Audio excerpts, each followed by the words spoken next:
Pernahkah saudara memikirkan menjadi orang Kristen itu artinya kita sedang menempuh sebuah perjalanan? Kalau pengertian ini ada dalam kehidupan kita, maka kekristenan kita akan jadi begitu mudah dan begitu gampang untuk dijalani. Mengapa banyak orang yang menjadi Kristen merasa berat? Sebetulnya tidak pernah berat kalau orang itu betul-betul mengerti tujuannya. Saya tidak tahu berapa banyak di antara saudara yang pernah mendaki gunung. Bukan gunung di kota Gorontalo ini lah, itu kan gunung itu, bukit. Tapi ini gunung. Nah, orang yang punya hobi mendaki gunung, maka tantangan seberat apapun juga tidak akan pernah menggoyahkan dia untuk dia membatalkan niatnya untuk berjalan mendaki gunung itu. Di dunia ini ada puncak tertinggi namanya Everest. Dan saudara sering dengar betapa ada orang-orang petualang-petualang yang begitu nekat, tidak memperdulikan risiko apapun juga dengan persiapan yang baik, maka mereka ingin mencapai puncak itu. Dan memang tidak semua orang bisa mencapai puncak itu. Tapi suatu hari ada orang dari Jepang, dan dia adalah orang tertua dan orang pertama yang pernah mencapai puncak Everest. Ketika dia sampai ke Everest, dia berumur 81 tahun. Dan dunia gempar ketika orang ini naik ke sana. Walaupun waktunya tidak diperhitungkan cukup lama, tapi toh dunia mengakui betapa hebatnya orang ini. Umur 81 tahun, dia bisa mencapai puncak tertinggi di dunia, 8.000 sekian ratus meter di atas permukaan laut. Itu puncak yang tertinggi. Nah, mengapa ada orang yang berani seperti itu? Karena dia punya tujuan, dan perjalanannya akan menghasilkan sesuatu yang luar biasa. Saudara, kalau mengikuti kisah para petualang, kita akan kagum melihatnya. Ada orang yang punya keinginan yang aneh-aneh. Ada yang pernah berlayar tanpa mesin, hanya kapal pakai layar saja, keliling dunia. Ada orang yang mau seperti itu. Ada orang yang berkeliling dunia naik sepeda. Ada orang yang cacat gak punya kaki, bisa keliling dunia juga. Nah, saya harap saudara pernah memperhatikan kisah-kisah petualangan seperti itu. Lalu kita akan perhatikan perjalanan kekristenan kita, dan ternyata tidak beda jauh.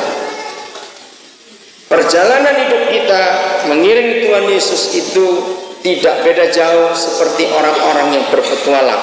Kita akan baca ayat yang pertama, 1 Petrus pasal yang ketiga. Saya akan bacakan ini dulu, ayat yang ke-13. 1 Petrus pasal 3 ayat yang ke-13.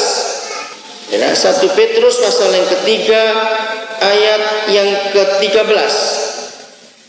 Dan siapakah yang akan berbuat jahat terhadap kamu jika kamu rajin berbuat baik?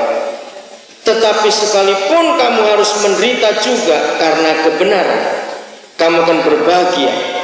Sebab itu janganlah kamu takuti. Perhatikan, ada satu perbedaan yang nyolok sekali. Kalau kata ini tidak ada huruf I dan diberi huruf I, bisa tahu nggak bedanya?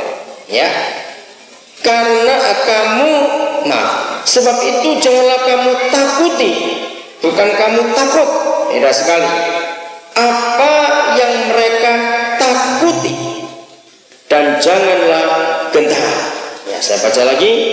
Sebab itu janganlah kamu takuti apa yang mereka takuti, dan janganlah gentar. Tetapi kuduskanlah Kristus di dalam hatimu sebagai Tuhan, dan siap sedialah pada segala waktu untuk memberi pertanggungan jawab kepada tiap-tiap orang yang meminta pertanggungan jawab dari kamu tentang pengharapan yang ada padamu, tetapi harus dengan lemah lembut dan hormat. Saudara, berhenti dulu sampai di situ, jangan tutup 1 Petrus. Nanti kita akan melihat kebenaran-kebenaran yang lain dalam hal ini.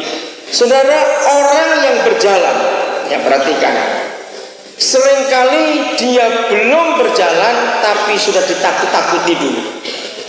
Betul tidak? Kenapa? Kalau orang itu mendengar cerita teman-temannya yang pernah melewati jalan itu. Nah, kata ini bagus sekali. Janganlah kamu mau ditakuti, ya. Jangan takut untuk menghadapi semua tantangan yang ada. Apapun juga kalau kita bisa mencoba lebih dulu, hal itu akan menarik untuk kehidupan ini. Saudara, kita percaya penakut tidak akan pernah mencapai sesuatu yang menggembirakan, yang menghasilkan apa-apa. Penakut selalu berhenti di tengah jalan. Penakut tidak akan pernah maju walaupun cuma selangkah saja, karena ditakuti lebih dulu. Nah, perjalanan iman kita, ketika kita mendengar kesaksian-kesaksian, ketika kita mendengar tantangan-tantangan yang dialami oleh saudara kita yang lain, seringkali kisah-kisah itu menakuti kita untuk kita berjalan bersama dengan Tuhan Yesus. Contohnya, berapa banyak orang Kristen takut kalau saya dengar khotbah kitab Ayub, kitab penderitaan itu, lalu seringkali berkata, Tuhan jangan aku seperti Ayub, takut aku nanti. Saudara, apapun juga yang kita temukan dalam kehidupan ini, ternyata semuanya Tuhan bisa buat indah, bisa buat baik. Katakan amin. Apapun juga, sengeri apapun, sejelek apapun, separah apapun keadaannya, kalau kita berjalan bersama dengan Tuhan, percayalah bahwa hal-hal yang kita takuti seringkali itu tidak terjadi.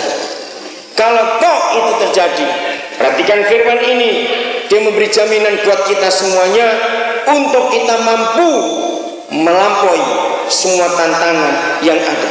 Ketika saya masuk ke ruangan ini tadi, mata saya tertumbuk begitu banyak anak-anak remaja, anak-anak muda. Kalian adalah generasi yang sekarang ini yang akan melihat perkara-perkara besar terjadi pada hari-hari yang akan datang. Untuk itu, siapkan dirimu baik-baik, anak-anak muda. Provinsimu adalah provinsi yang masih muda untuk negara ini. Provinsi yang masih muda perlu banyak anak-anak muda yang mengerti. Nah, sedih sekali melihat gereja yang jarang sekali memikirkan keadaan daerahnya sendiri. Orang-orang Kristen cenderung hanya memikirkan surga saja, tapi lupa akan tanggung jawabnya selama masih di dunia ini. Kalau bisa di antara anak-anak muda Kristen di Gorontalo ini, kalian harus memikirkan siapa nanti yang akan dikenal oleh orang Gorontalo dalam sejarah provinsi ini. Misalnya, ini saya cuma berikan ide saja. Di antara kalian anak-anak muda Kristen, harus ada yang muncul nanti, kalian mendirikan perguruan tinggi, dan biar perguruan tinggi itu jadi perguruan tinggi yang terkenal. Enggak ada yang ngamen, diam semua. Nah, ini satu fakta bahwa kalian nggak pernah mikir kan hal seperti ini.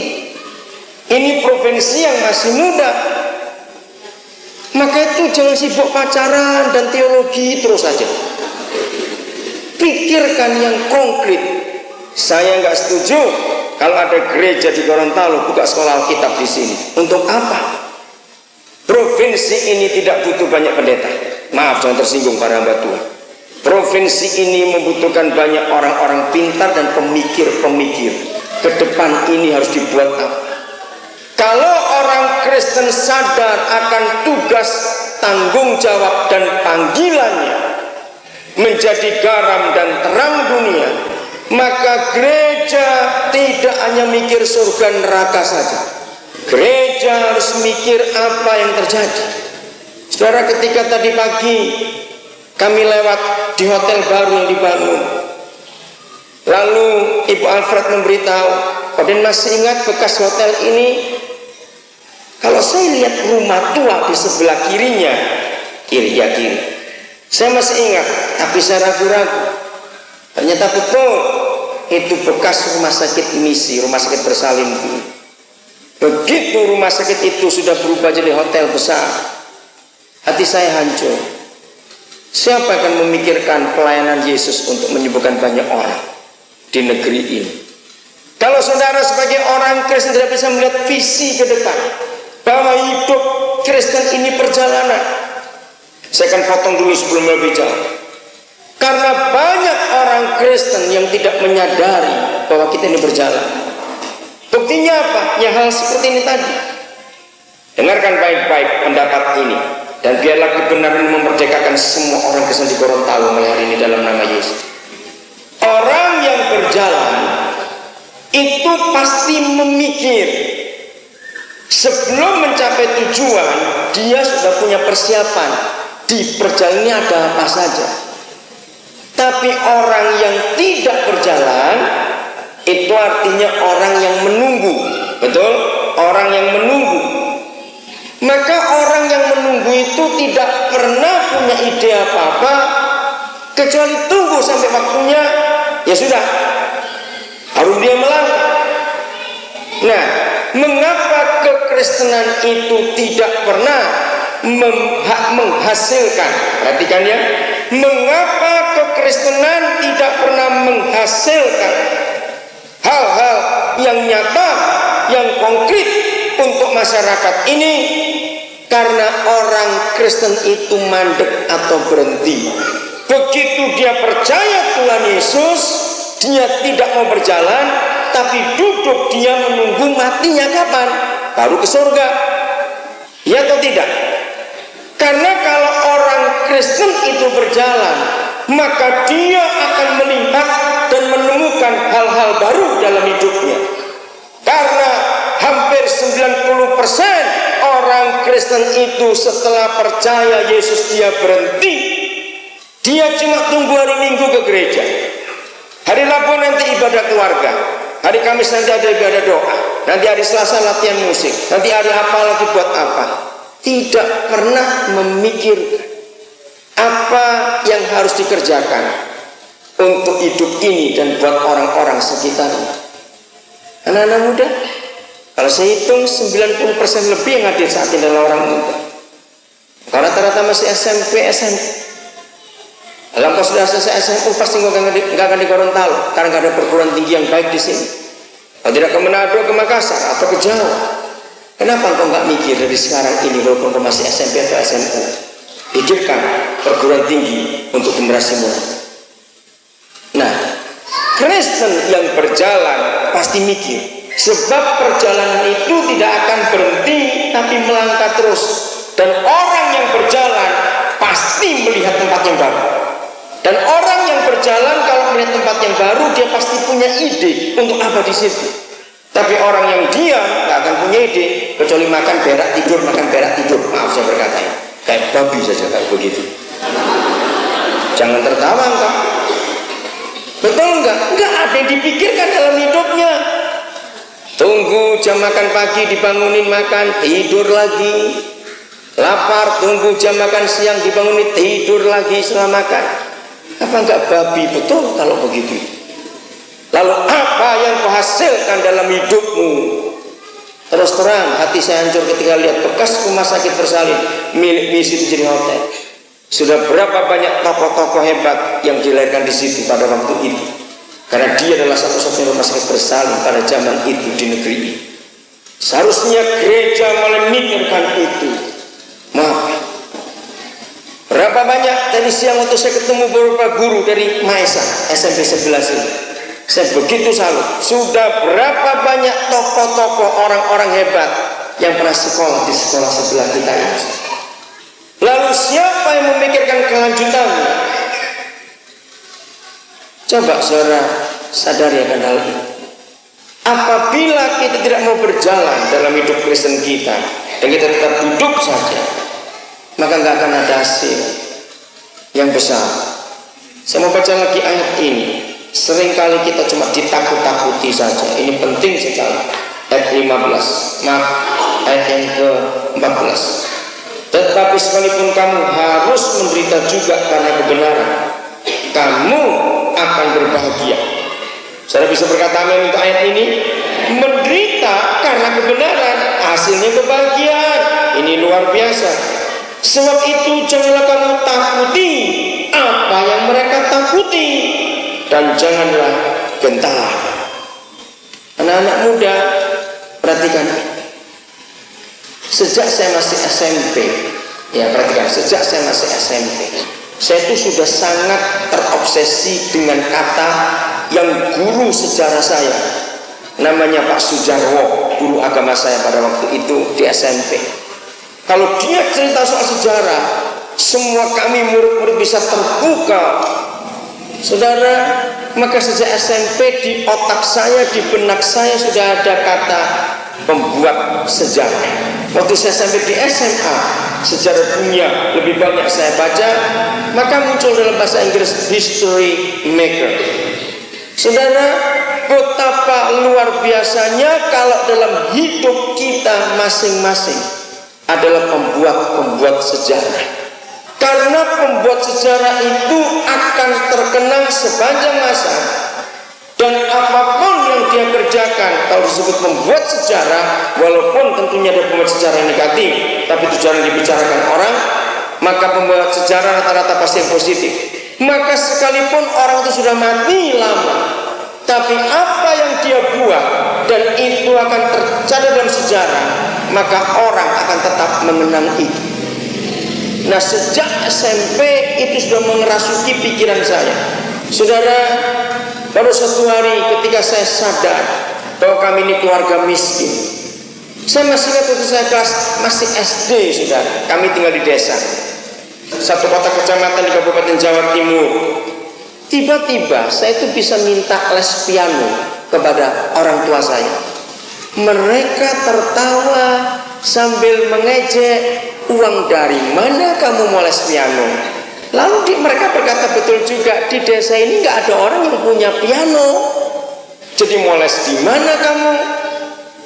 Nah, setelah saya jadi hamba Tuhan, saya baru mengerti mengapa hari itu ketika saya masih SD saya bisa tergerak untuk les piano.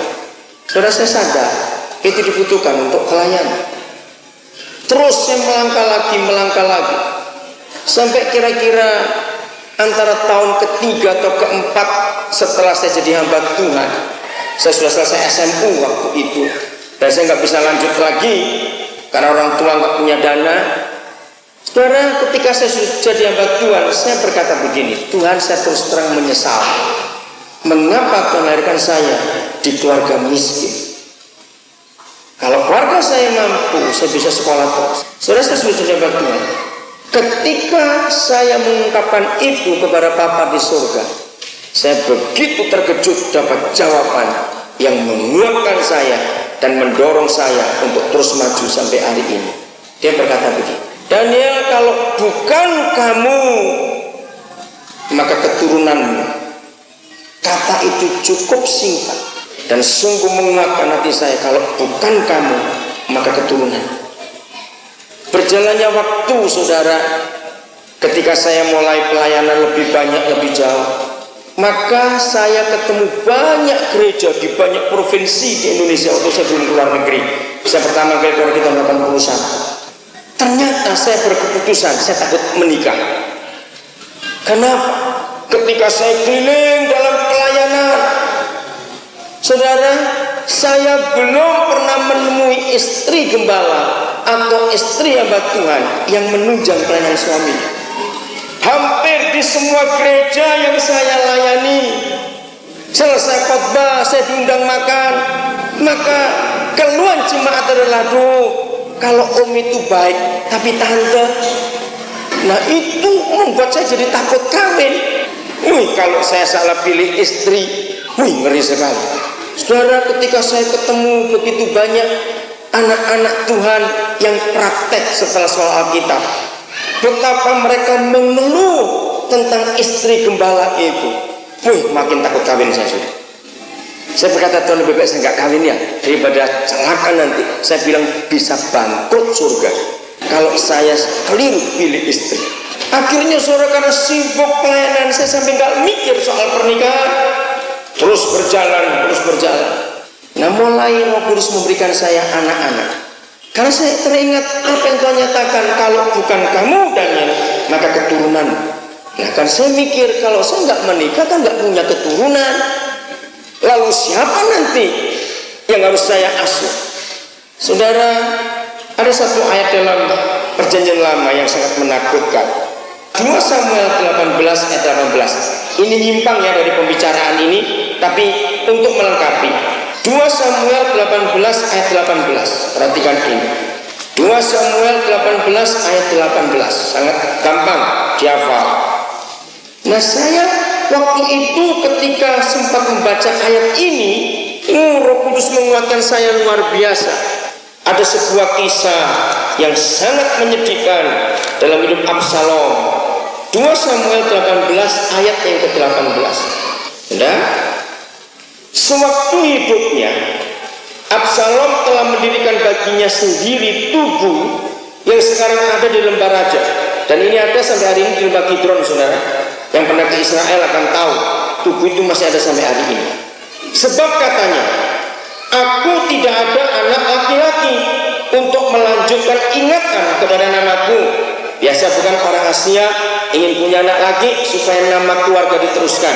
Ternyata Absalom pun punya pikiran seperti itu, dan ia telah menamai tugu itu menurut namanya sendiri. Aduh, kasihan Absalom ini, begitu terobsesinya untuk punya anak, dia nggak punya keturunan, maka sebuah tugu yang dia buat dikasih namanya supaya orang ingat bahwa ini adalah milik Absalom. Nah, saudara, waktu tahun 70 saya membaca ayat ini, luar biasa. Tahun 80 Tuhan menunjukkan kepada saya, sebab itu sampai hari ini tugu itu dinamai orang tugu peringatan Absalom. Perhatikan kata-kata penting. Berarti di benak Absalom, dia itu sadar kalau dia tidak punya keturunan anak laki-laki, berarti tidak ada yang meneruskan sejarah di hidupannya. Betul tidak? Maka itu dia buat tugu supaya jadi sejarah, jadi monumen. Dan ini, mari kita beralih kepada apa yang Roh Kudus katakan kepada saya. Kalau bukan kamu Daniel, biar keturunanmu. Tapi saya tidak menikah karena saya takut. Lalu bagaimana? Saudara, Tuhan tahu, mulai dari tahun 80-an awal itu, Roh Kudus mulai memberi saya sebuah pengertian. Maka itu dengar arti kata hidup Kristen itu sebuah perjalanan. Ingat itu. Ada seorang pendeta namanya Barnabas Waras. Pasti orang Jawa kok namanya Waras itu. Saudara, saya kenal pendeta ini dari saudara kita sepupu. Dia dulu itu penjual es krim, ya, pakai sepeda di kota Surabaya. Suatu hari, saudara, waktu kami sedang doa puasa, saya ingat betul itu, di satu kampung namanya Kampung Malang Kulon, Gang 3 nomor 12. Sudah nggak ada itu rumah, sekarang sudah dibongkar. Tiba-tiba penjual es ini lewat di kampung itu. Kami sedang doa puasa tahun 70-an akhir atau 80-an awal, saya ingat tepat 70-an akhir saya. Nah, nggak tahu bagaimana ternyata penjual es ini kenal dengan yang punya rumah yang kami pakai untuk sembahyang doa puasa itu. Dia ikut duduk di situ. Ringkas cerita, dia mengalami zaman Tuhan luar biasa. Saudara, begitu dia mengalami zaman Tuhan hari itu, dalam waktu yang singkat, tidak lebih dari setengah tahun, dia memutuskan untuk soal kitab, dia jadi hamba Tuhan. Begitu dia memutuskan soal kitab, kami carikan dana untuk dia sekolah Alkitab. Selesai soal kitab, dia punya beban untuk jadi pendeta, jadi gembala sampai hari ini. Di sebuah desa di Hutan Jati, Kabupaten Nganjuk, Jawa Timur, Desa Luluyu namanya, Kecamatan Lengkong Lor. Sudah berapa puluh tahun dia jadi pendeta di sana. Nah, anak pertamanya lahir, umur selesai SMP, langsung mau masuk SMA. Saudara, tiba-tiba Roh Kudus menggerakkan saya. Dia adalah, kalau istilah saya, keturunan saya yang pertama yang saya terima pewahyuan itu. Kalau bukan kamu dan maka keturunan.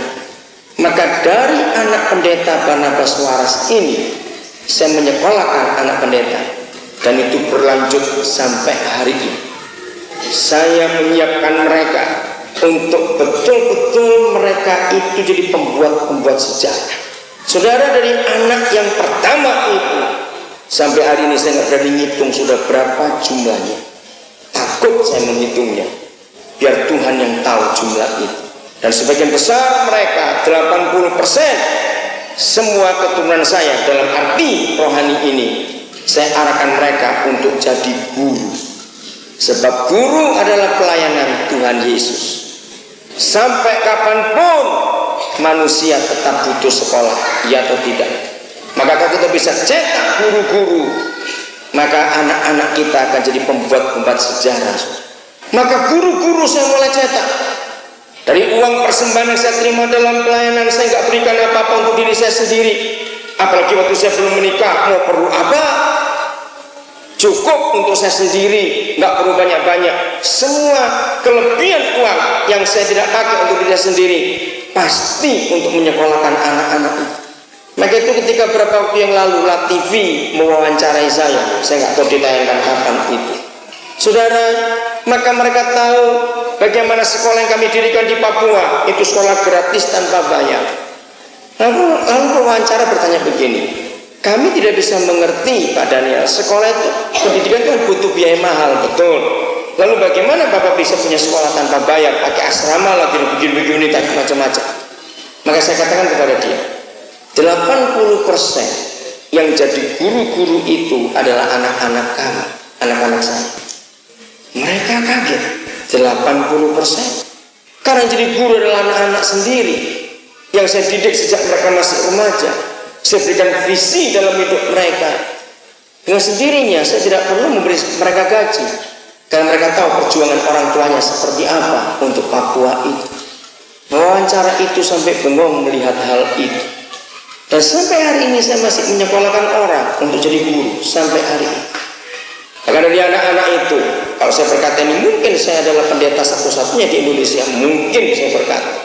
Antara anak-anak yang saya sekolahkan, saya begitu bangga. 4 di antara mereka sudah ngambil S3 sekarang ini, doktor. Dan 3 itu di luar negeri. Yang saya biayai ada 2. Satu di Perancis, dia doktor teknik kelautan, anak dari desa Kililo.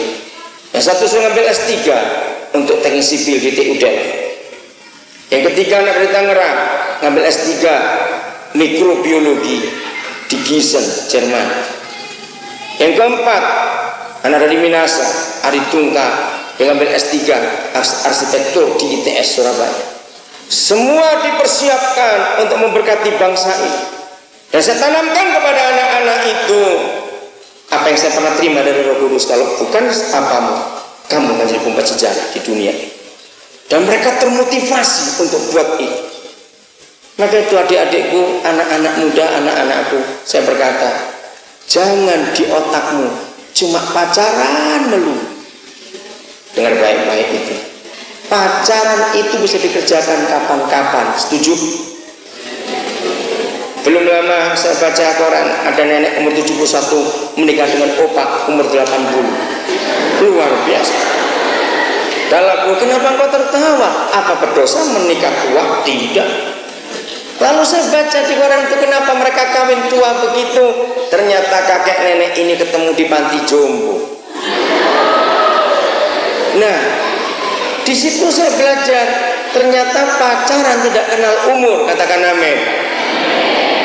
Tapi kalau ada orang sekolah baru masuk perguruan tinggi umur 71 tahun, nah itu yang tidak mungkin. Betul? Lo ngerti nggak? Saya berikan contoh ini pada anak-anak muda. Dengarkan baik-baik. Kalau menikah umur 71 masih ada, tapi kalau masuk semester pertama umur 71,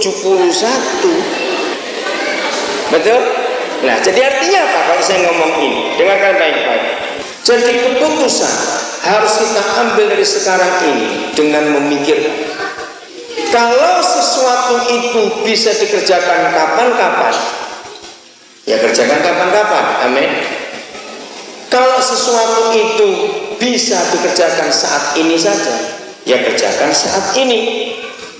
Kalau tidak, maka akan hilang waktu itu. Nah, antara pacaran dengan sekolah, mana yang kapan-kapan dan mana saat ini? Alas kamu jawabnya ngawur, alas. Coba jawab. Antara pacaran dengan sekolah, mana yang kapan-kapan? Pacaran, pinter semuanya. Ayo orang tua kita tepuk tangan untuk anak-anak kita yang hebat ini tadi. Luar biasa. Nah, kalau kita sudah mengerti bahwa pacar itu bisa kapan-kapan, ya sudah kerjakan kapan-kapan, jangan sekarang. Betul? Kalau lihat umurmu saat ini usiamu sekolah, jadi sekolahlah dengan benar. Pacarannya nggak usah benar-benar, biasa-biasa saja, sambil lewat saja. Kalau pacarmu cemburu, puji Tuhan, berarti dia bukan jodohmu. Kenapa? Karena kalau kamu menikah dengan orang cemburuan, cepat mati nanti kamu. Benar itu, jangan diikuti. Masih pacaran cemburuannya sudah selangit, apalagi sudah menikah. Jangan. Ya, jadi yang kapan-kapan kerjakan kapan-kapan. Amin. Yang saat ini kerjakan saat ini. Nah, itu sebabnya pikirkan. Jadi apa yang kalian akan buat sebagai pembuat sejarah? Jangan seperti Absalom yang hanya punya tugu peringatan untuk namanya, tapi dia nggak bisa berbuat apa-apa. Kita lihat sekarang Yeremia pasal 31. Kalau hidup Kristen itu sebuah perjalanan, maka kita harus memikirkan ini. Yeremia 31 ayat 21. Lagi sekali, karena hidup ini sebuah perjalanan, maka kita harus memperhatikan hal ini. Sudah, Yeremia 31 ayat 21. Dirikanlah bagimu apa? Rambu-rambu jalan. Pasanglah bagimu apa? Tanda-tanda jalan. Hebat ya. Ternyata di surga ada lalu lintas juga. Betul? Sehingga Tuhan ngomong ini.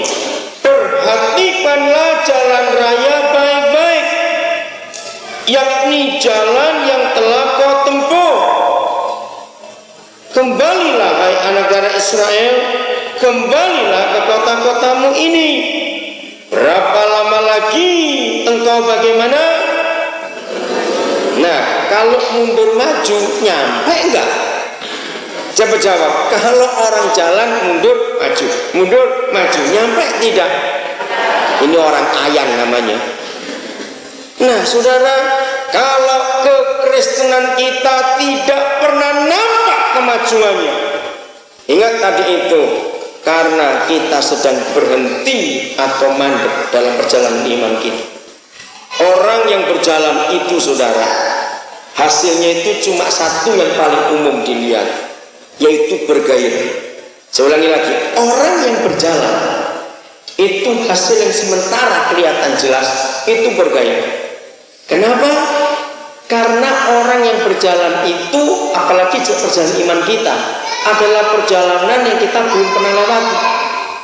Semua kita pasti punya hal yang sama. Kalau saudara pergi naik apa saja ke tempat yang saudara belum pernah pergi, antusias nggak? Bergairah nggak? Coba jawab, ya atau tidak? Ingin tahu. Tadi UX Band diajak makan di rumah makan mana tadi itu namanya? Esther. Hampir nggak mau pulang karena di Jakarta, di Jawa mereka nggak pernah lihat laut sebagus itu. Melihat itu, wah, menyenangkan sekali. Saudara, sama dengan perjalanan iman kita. Kalau kita berjalan bersama dengan Tuhan, karena hidup itu perjalanan, maka tidak mungkin akan ada orang Kristen yang bosan jadi Kristen. Betul? Maka itu kalau sampai saudara ketemu orang Kristen, tiap kali ketemu loyo, tiap kali ketemu itu nggak ada gairah jadi Kristen. Tapi kalau ke karaoke, gairahnya luar biasa. Nah, berarti itu pasti bukan Kristen. Dia sedang mandek perjalanan imannya, dia nggak maju. Karena dia merasa bosan jadi Kristen itu. Ngerti sekarang? Nah, karena kita berjalan, maka itu kita harus pasang rambu-rambu jalan dan tanda-tanda jalan. Dan ini sungguh yang luar biasa. Karena kalau kita sudah pasang rambu jalan, kita pasang tanda jalan, berarti kalau ada saudara kita yang lewat setelah kita, mereka tidak akan celaka di situ. Betul? Ceritakan pengalaman kita, kegagalan kita, supaya orang itu tahu dan bisa belajar. Maka Maka itu sebagai orang-orang Kristen, mari kita baca hidup terbuka, dikenali oleh semua orang di sekitar kita. Saudara, ada pepatah dalam bahasa Indonesia yang sangat jelek artinya, tapi perlu kita mengerti. Dia bilang begini, hanya keledai bodoh, masih ingat? Teruskan, anak-anak sekolah. Hanya keledai bodoh yang bagaimana untuk kedua kalinya sama masukkan pepatah itu. Ayo, hanya keledai bodoh yang jatuh ke lubang yang sama untuk kedua kalinya. Pertanyaannya, kita ini keledai bodoh atau pintar? Lo cepat jawab. Ya kadang-kadang pintar, kadang-kadang bodoh. Itulah sudah. Kenapa? Kadang-kadang jawabnya karena kita pernah jatuh ke lubang yang sama untuk kedua kalinya. Nah, maka itu jangan kita dan kecil bodoh itu anaknya siapa itu. Maka itu jangan kita jadi keledai bodoh. Itu sebabnya kita perlu pasang rambu-rambu jalan supaya kita tidak terulang lagi untuk jatuh ke tempat itu.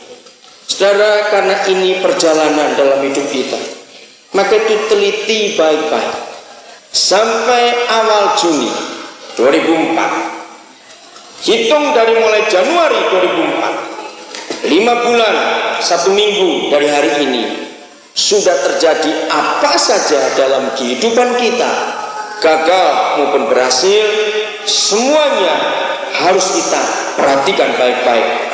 Karena kalau kita bisa memperhatikan kegagalan kita dan keberhasilan kita selama 5 bulan 1 minggu ini, maka sisa 6 bulan sekian untuk tahun 2004, percayalah, sebagai orang-orang muda dan sebagai orang-orang Kristen, semua kita pasti akan mengalami keberhasilan dalam hidup ini.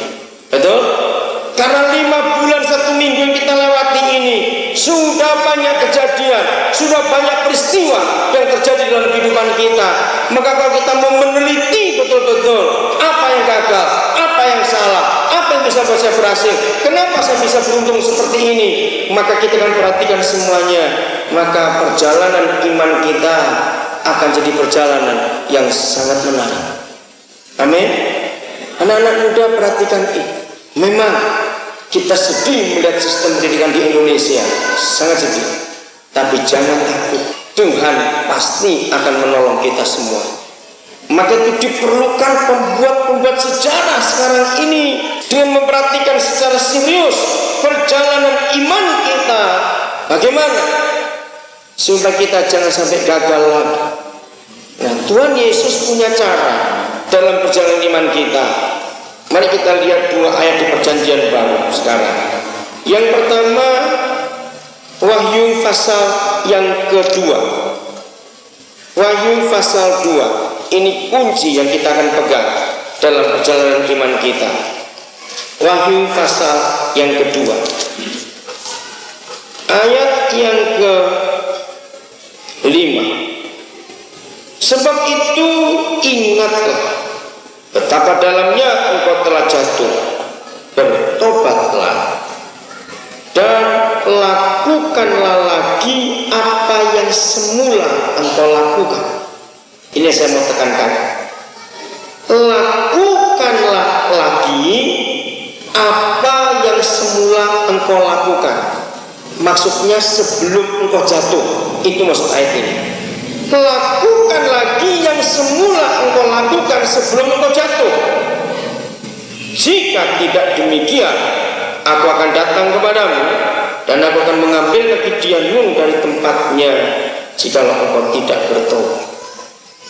Saudara, setelah Roh Kudus mewahyukan saya ayat ini, setiap kali saya gagal dalam hidup saya, maka saya gunakan ayat ini. Saya akan ingat terakhir kali sebelum saya jatuh, sebelum saya gagal, saya buat apa.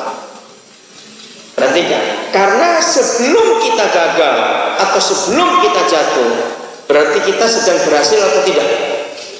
Sedang berhasil.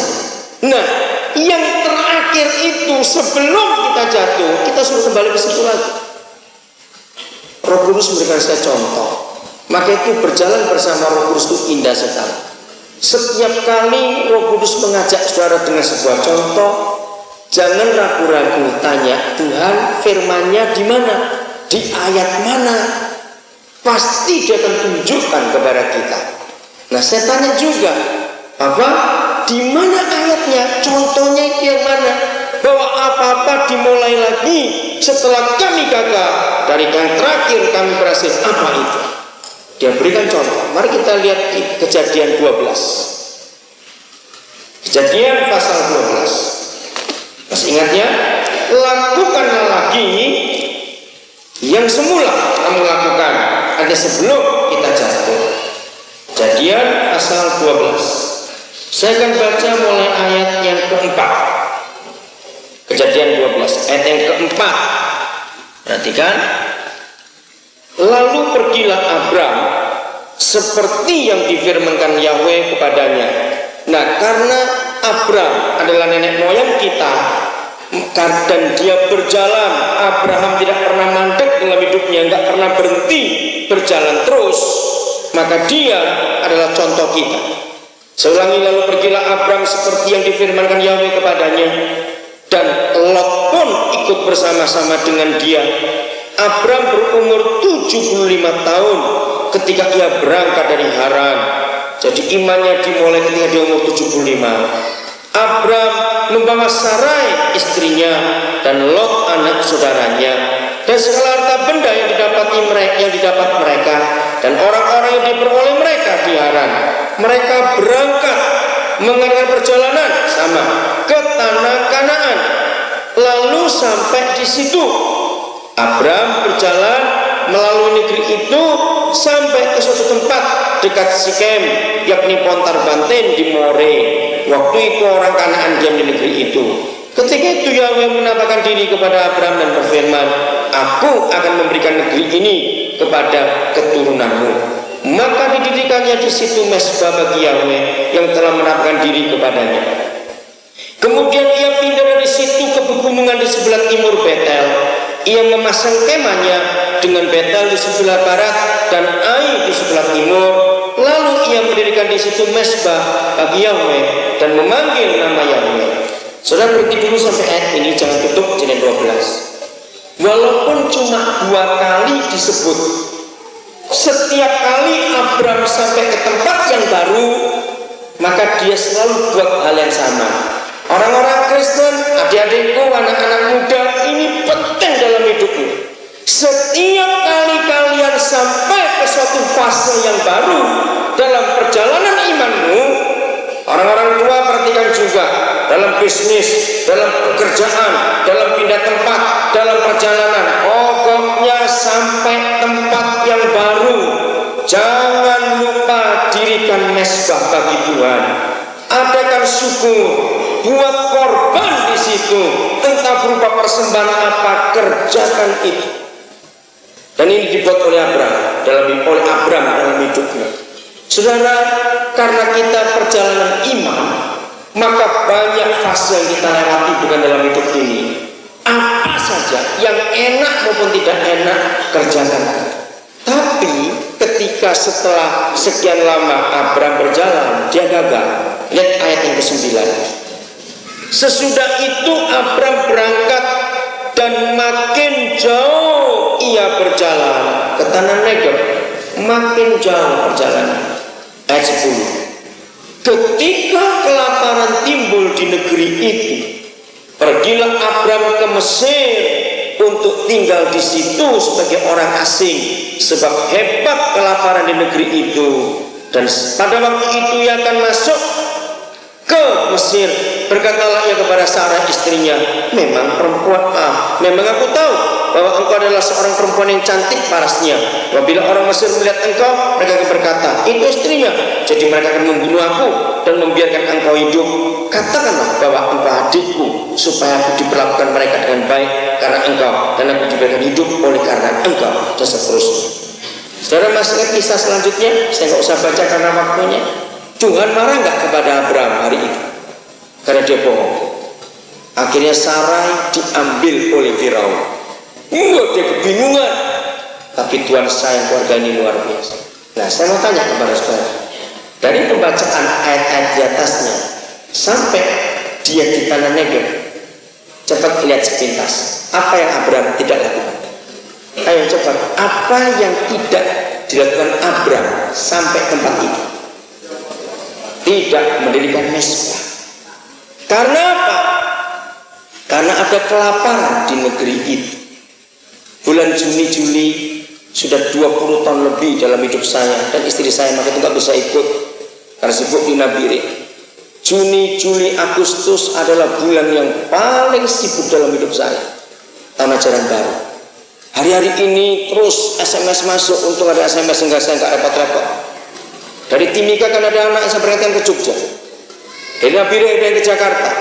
Terus ngurus ini semuanya. Tempat kos 2 hari lalu saya kontak rumah satu lagi di Jogja. 1 tahun 3,5 juta. Saya ambil 3 tahun untuk 14 anak yang akan tinggal sama-sama dalam rumah yang besar itu. Sibuk sekali. Kalau saya Juni, Juli, Agustus. Saudara, walaupun saya cuma lulusan SMA, tapi saya diberi bebantuan dan saya begitu senang kalau bisa melihat anak-anak dan beras dalam sekolahnya. Istri saya nggak bisa ikut karena dia harus ngurus asrama di Nabire karena semua kesibukan yang ada.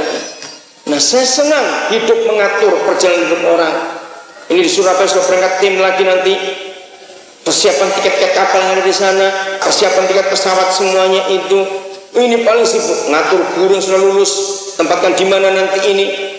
Minggu yang lalu berangkat seorang guru olahraga dari pedalaman Papua, Desa Mamit, saudara. Dia selesai S1 untuk guru olahraga dari IKIP Negeri Surabaya. Puji Tuhan dia akan jadi guru dengan S1 pertama untuk olahraga di Nabire. Dan sudah banyak sekolah untuk minta dia juga ngajar karena belum ada S1 olahraga di Nabire. Dan itu sungguh satu anugerah Tuhan yang luar biasa. Anak pedalaman. Waktu saya ambil dia dari Mamit tahun 95, saudara, itu masih 2 SMP. Lalu saya sekolah di Sidoarjo. Ada satu keluarga yang saya kenal baik, saya suruh jadi ibu bapak asrama. 3 hari kemudian anak ini hilang. Si ibu asrama telepon saya, padahal anaknya hilang, saya nggak tahu ada di mana. Terus saya tanya, di belakang rumah ada pohon apa? Pohon mangga, cari dia di atas. Betul, dia nangkring di sana. Kenapa? Ibu itu tanya, kenapa bapak tahu? Itu kebiasaan orang dari Papua. Dia kok cuma di tanah aja nggak suka, maunya tinggal di pohon. Kemudian duduk di situ sambil makan, enak sekali dia, sudah. Nah, waktu dia lulus itu di wisuda, saya ingatkan dia namanya Beor Wakur. Beor, kamu masih ingat waktu masih SMP kamu naik pohon? Iya Pak, dia bilang begitu. Sudah S1, saya begitu bangga. Saudara, perjalanan iman kita, ingat Abraham pernah gagal karena kelaparan. Maka itu saya selalu punya istilah, ternyata suara perut itu lebih kuat daripada suara Tuhan. Amin kan, gak usah malu-malu. Suara perut lebih kuat daripada suara Tuhan. Betul? Hanya abad Tuhan gagal karena istrinya nggak tahan suara perut anaknya bunyi terus. Dan itu tidak disalahkan, kita harus mikirkan nasib mereka juga. Maka itu saya mengasihi desa-desa karena saya pernah punya pengalaman yang menyedihkan. Anak seorang hamba Tuhan maki-maki Tuhan. Dia bilang, percuma papa jadi pendeta. Saya tempelan anak itu, saudara. Pulang sekolah, kami baru tiba, dia pulang sekolah. Tahu sampai di rumah, tas pun ditaruh, dia maki-maki, enggak usah jadi pendeta papa, enggak usah, Tuhan bohong, dia penipu. Saya akan naik darah, betul, kurang ajar anak pendeta ini. Ketika saya mau marah, Roh Kudus tahan saya, dengarkan dia dulu dan ini, dengarkan dia. Apa yang dia marah? Sudah 3 bulan saya minta sepatu, bapak cuma bilang suruh berdoa. Jangan tertawa, saudara, ini perkara serius, saudara. Itu menyedihkan dari peristiwa itu. Itu tahun 82 waktu saya di satu desa di Balung Gebang namanya, dari Jawa Timur. Dia pulang sekolah tanpa sepatu, saya lihat kakinya telanjang begitu. Dia malu sama teman-teman. Waktu dia ngomong seperti itu, hati saya hancur. Lantas dia berkata, Tuhan penipu dan pembohong. Karena bapaknya pendeta melayani Tuhan, masa beli sepatu aja nggak bisa. Lalu saya berdiri dari tempat saya duduk, saya keluarkan dompet saya peluk anak itu, saya berkata, ampuni bapak dan ampuni Tuhanmu. Bukan Tuhan yang penipu, tapi orang-orang kaya di kota yang tidak memperhatikan. Orang-orang kaya di kota yang punya duit banyak, tidak memikirkan yang di desa. Jadi jangan salahkan Tuhan mulai hari ini. Saya kasih uang dia, sore nanti kamu pergi kembali ke kota untuk beli sesuatu. Saudara, kisah itu menyentakkan saya untuk mulai memikirkan anak-anak hamba Tuhan juga. Jadi dia nggak salah kalau dia maki-maki Tuhan penipu, Tuhan pembohong. Karena 3 bulan kok kita sepatu nggak bisa beli. Coba bayangkan. Nah, di sini kita melihat suara perut lebih kuat daripada suara Tuhan. Abram saja gagal dengan suara perut karena kelaparan di negeri itu. Dia ke Mesir, tidak berdoa, tidak dirikan mesbah, tidak buat syukur lagi. Lihat kalimat berikut, ini bagian terakhir. Terus saudara, ayat yang ke-19 langsung saja. Mengapa engkau katakan dia adikku, sehingga aku mengambilnya menjadi istriku? Sekarang inilah istrimu, ambillah dan pergilah. Mau dikembalikan istrinya itu, saudara. Lalu Firaun memerintahkan beberapa orang untuk mengantarkan Abraham pergi bersama-sama dengan istrinya dan segala kepunyaannya. Pasal 13 ayat 1. Maka pergilah Abraham dari Mesir kemana? Tanah Negev dengan istrinya dan segala kepunyaannya, dan Lot pun bersama-sama dengan dia. Adapun Abraham sangat kaya dan banyak ternak perak dan emasnya dan seterusnya. Saudara, dia baru buat mesbah lagi di sini. Lihat, dia gagal. Keberhasilan terakhir di tanah Negev dan di Negev ada kelaparan, dia gagal. Dia melarikan diri ke Mesir, itulah lambang dunia. Dia bertobat, ketemu Tuhan, dia balik lagi ke Negev. Berarti contoh ini, walaupun Abraham sempat balik lagi ke Negev, tapi dengan waktu sudah hilang sekian lama. Betul tidak? Waktu sudah hilang sekian lama. Maka itu anak-anak Tuhan, dalam perjalanan iman kita mengiring Tuhan Yesus, jangan sering bolak-balik. Walaupun ada janji pertobatan kita itu diampuni kalau kita mengaku, tapi sayang waktu. Betul?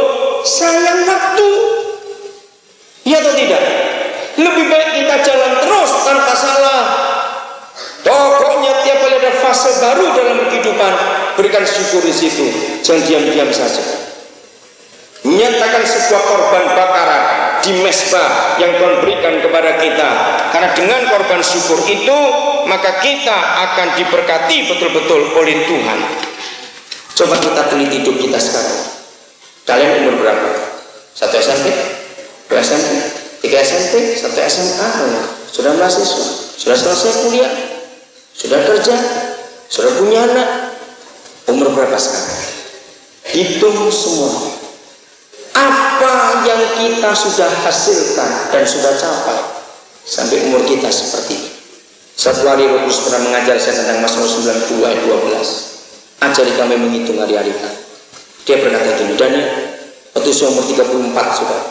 Kalau engkau beri nilai 1 hari hidupmu itu senilai 5 juta rupiah, lebih seharusnya. Soalnya untuk kita bernafas sudah berapa oksigen kita harus bayar? Untuk memompa jantung, untuk memompa darah dari jantung, dari seluruh tubuh, itu tenaga sudah berapa? Kalau itu pakai bensin, sudah berapa liter kita pakai? Betul, ini kan mesin semua. Untuk menggerakkan mata kita, untuk membuat pendengaran kita berfungsi, untuk otak semuanya, ini berapa rupiah kalau dirupiahkan? Hitung saja, kalau 5 juta 1 hari nilai hidup kita. Saya umur 33 tahun. 33 kalikan 365. Betul? Setelah itu kalikan 5 juta. Ada berapa miliar? Itu umur 33 tahun. Saudara umur belasan, kalikan dari umur hidupmu sekarang. Kalau malam ini semua menghitung. Nah, setelah saudara ketemu sekian miliar rupiah dalam hidup kita, tanyakan hasilnya apa? Maaf, jangan tersinggung semua. Kalau cuma menghasilkan kotoran dia buang ke WC saja, lebih baik Tuhan pelihara babi daripada pelihara kita.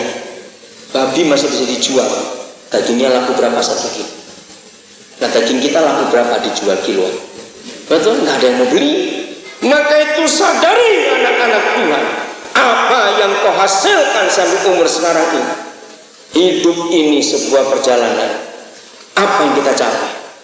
Berbahagialah kalau setiap kita bisa jadi pembuat sejarah. Amin. Orang-orang tua, mari kita siapkan anak-anak kita ke depan ini. Apa yang mereka bisa hasil? Jangan cuma bangun tidur kerja sekolah, bangun tidur kerja sekolah, makan apa terus. Jangan cuma itu. Buatlah sesuatu yang nyata. Kalau tadi ada di antara saudara bukan orang kaya, tidak berpendidikan, percayalah bahwa dalam hidup kita tetap bisa menghasilkan sesuatu. Amin. Tetap ada yang kita bisa hasilkan untuk hidup. Pikirkan ini dengan serius. Ayat terakhir. Begitu renungkan, yang terakhir kali saudara berhasil itu di fase apa, di kondisi apa, di mana? Kembali lagi ke situ. Yohanes pasal 21 mulai ayat yang pertama sampai ayat yang 13. Saudara, gak usah dibaca, tapi baca di rumah nanti. Yohanes 21 ayat 10 ayat 1 ini. Mengapa Tuhan harus menemui Petrus di Danau Galilea? Kenapa gak di tempat lain? Hari itu Petrus murtad. Dia kembali jadi nelayan. Padahal di Lukas 5 dia sudah janji, aku tinggalkan segala-galanya. Masih kan Lukas 5, hari pertama dia jumpa Yesus di Lukas 5. Dia tersungkur ketika dia nggak dapat apa-apa sama lama-lama. Perahunya dipinjam Yesus untuk khotbah. Dan terus berkata, sekarang pergi cari ikan, lakukan perahu ke tempat yang dalam. Dia dapat banyak, dia tersungkur, dia berkata, aku tinggalkan segala-galanya, aku ikut engkau Yesus. Ternyata dia gagal, dia murtad. Hari Yesus bangkit. Dari mati sampai bangkit, Petrus tidak percaya, dia sakit hati dan dia lari kembali ke hidup yang lama, cari ikan lagi. Malam itu saudara menemui dia. Masih ingat?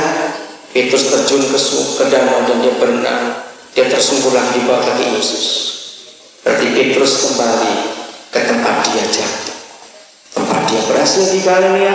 Dia jatuh di situ, dia mulai lagi di tempat situ, dan dari situ dia terima panggilan yang baru lagi. Mengerti cara ini?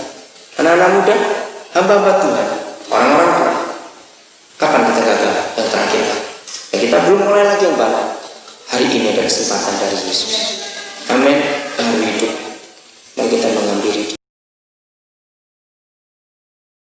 Pernahkah saudara memikirkan menjadi orang Kristen itu artinya kita sedang menempuh sebuah perjalanan? Kalau pengertian ini ada dalam kehidupan kita, maka kekristenan kita akan jadi begitu mudah dan begitu gampang untuk dijalani. Mengapa banyak orang yang menjadi Kristen merasa berat? Sebetulnya tidak pernah berat kalau orang itu betul-betul mengerti tujuannya. Saya tidak tahu berapa banyak di antara saudara yang pernah mendaki gunung.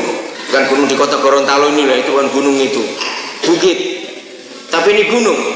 Nah, orang yang punya hobi mendaki gunung, maka tantangan seberat apapun juga tidak akan pernah menggoyahkan dia untuk dia membatalkan niatnya untuk berjalan mendaki gunung itu. Di dunia ini ada puncak tertinggi namanya Everest, dan saudara sering dengar betapa ada orang-orang petualang-petualang yang begitu nekat, tidak memperdulikan risiko apapun juga dengan persiapan yang baik, maka mereka ingin mencapai puncak itu. Dan memang tidak semua orang bisa mencapai puncak itu. Tapi suatu hari ada orang dari Jepang